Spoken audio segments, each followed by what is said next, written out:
India में बेटियों के अधिकार और जेंडर जस्टिस से जुड़ा एक बहुत ही इंपॉर्टेंट सुप्रीम कोर्ट केस सामने आया है।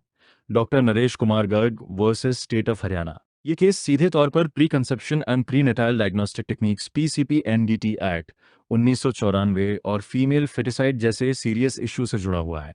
इस केस में मुख्य सवाल था, क्या पीसीपी एनडीटी रूल्स का स्ट्रिक्ट इम्प्लीमेंटेशन सही है या डॉक्टर्स के राइट्स और मेडिकल प्रैक्टिस पर इसका गलत असर पड़ रहा है। डॉक्टर नरेश कुमार गर्ग ने आर्ग्यू किया कि रूल्स बहुत रिजिड हैं और छोटी छोटी प्रोसीजरल मिस्टेक्स पर भी डॉक्टर्स के खिलाफ स्ट्रिक्ट एक्शन लिया जा रहा है, जिससे जेन्युइन मेडिकल प्रोफेशनल्स को भी परेशानी हो रही है।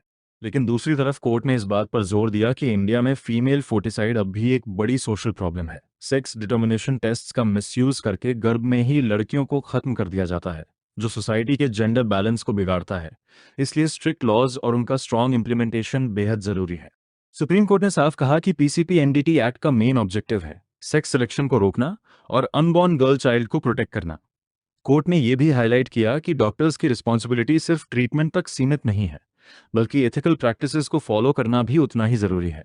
इस जजमेंट का मैसेज क्लियर है, लॉ का मिसयूज नहीं होना चाहिए, लेकिन उसको वीक भी नहीं किया जा सकता। फीमेल फोर्टिसाइड जैसी समस्या से लड़ने के लिए स्ट्रॉन्ग लीगल फ्रेमवर्क और स्ट्रिक्ट इन्फोर्समेंट दोनों ज़रूरी हैं। आज सवाल सिर्फ कानून का नहीं है, बल्कि माइंडसेट का है। क्या हम सच में बेटियों को बराबरी का हक देने के लिए तैयार हैं, या अभी भी सोसाइटी में जेंडर बायस कहीं ना कहीं मौजूद है?